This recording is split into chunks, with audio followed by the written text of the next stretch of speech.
Hello guys, ఈరోజు మనం తైవాన్లో dragon fruit చూడబోతున్నాం. దీని వెయిట్ అయితే 1.2 kgs.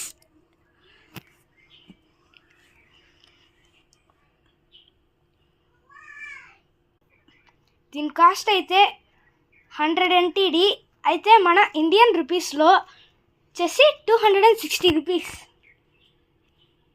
ఇప్పుడు మనం దీన్ని కట్ చేయబోతున్నాం.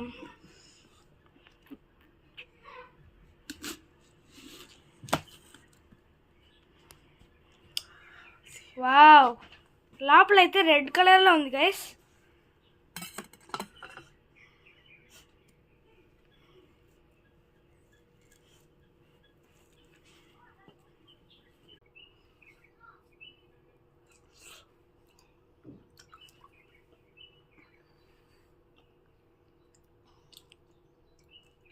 టేస్ట్ అయితే చాలా స్వీట్గా ఉంది. Okay, subscribe, like and share.